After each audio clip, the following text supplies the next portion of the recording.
Anthony James. And you live in the Lower East Side? Yes, I live on the Lower East Side. And what happened 27th of May? Around what time about? This was about, I would say, 5 o'clock, 5:30. What happened? Just start from the beginning. Well, me and a friend of mine was sitting along the side of the pizza shop. And a friend of mine was, getting a little drunk, so forth. And he's acting a little obnoxious, which brought the cops' attention over to us. And the cop was stating for us to move from that spot. We were gathering our belongings, and we was taking our time at it. And the cop was like, I said, hurry up, don't let me tell you again. And I said, okay, we're moving. He says, I know you're going to move, because he was like trying to be macho and so forth. He says, I told you, I know I can make you move. I said, yeah. Go play cops and robbers, right?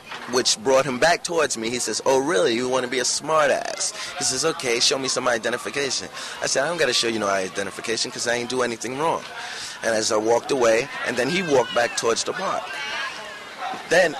Before he went to the park, he came back to my friend, made him pour out his wine. And then he went back to the park. Then I was going back to the festival, and that's when he was standing by the gate, and he approached me, and then as I was going through the gate, he grabbed me and said, now, asshole, show me some identification. I said, what are you doing? I'm jerking away from him. And he's putting his leg placing his leg behind me to try to trip me. I kept jumping over his leg because I seen what he was doing. That's when he elbowed me in my eye and knocked me to the floor. When he knocked me to the floor, he was saying, now I got you, asshole, and I'm going to teach you not to play around with me and so forth. Now show me some identification. I said, all right, I'm going to show you identification. That's when he picked me up, and I still tried to jerk away from him. And that's when he just grabbed me, kneeled me down, and started kneeing me in my stomach. And after he's done that, that's when everybody in the park seen what was going on. They ran towards me, and they were saying, no, he didn't do anything. Leave him alone.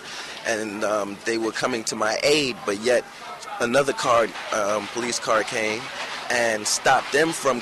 They grabbed me, they took control of me, while the other two cops was fighting the crowds away from me.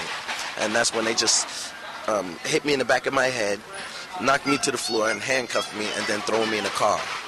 And then after that, a few people was trying to give me money and so forth because they knew I was going to be in for the night. The officer took the money and threw it back out the window.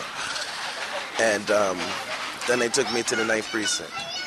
And do you know the name of the officer? I don't know the name of the officer, but few people who were at the incident, witnesses who were at the incident, they took down the badge number and the name. Officer Rogers. Gentleman said his name was Officer Rogers. As for the badge number... 26334. Officer Rogers from Midtown South Task Force, badge number 26334. So he wasn't a 9th Precinct officer? No. He was supposedly a transit cop. But it said Manhattan South. Midtown South Task Force is not transit. That's more like that's from Midtown, and they're farmed out. Those are extra cops farmed out to the Lower East Side to help monitor Tompkins Square and Washington Square. I wasn't really sure what everything was really at the time, but What happened at the 9th Precinct? Well, at the 9th Precinct, I believe the lieutenant and captain was talking to me, and they was asking me.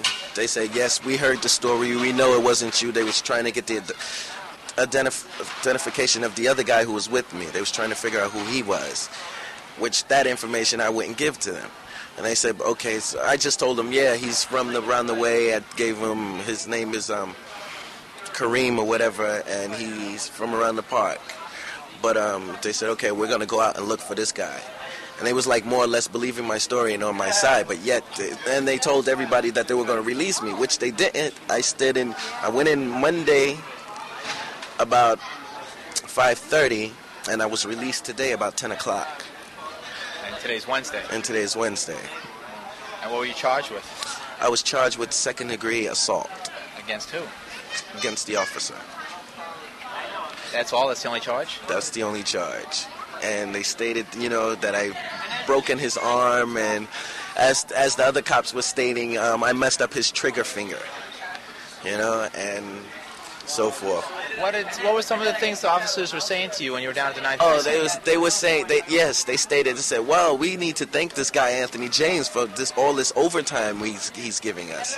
They were stressing that very much, all their overtime, and I was like, maybe that's why this guy started this whole thing in the first place, for the overtime, you know. And that's all they kept stating. And even as we drove, then when we was driving to Central Booking, he was also stated that maybe they should take me for a little ride and do me in for the damage that I did on the police officer, which was a scar on his arm, say about an inch long, which he probably got it for various things at the time. You know, he was swinging on me. I did not hit that officer. You know. Did they use a stick at all? Yes, he did hit me with the stick at one point. When the other officers came, they hit me in the back of my head to knock me to the floor, and that's when they handcuffed me.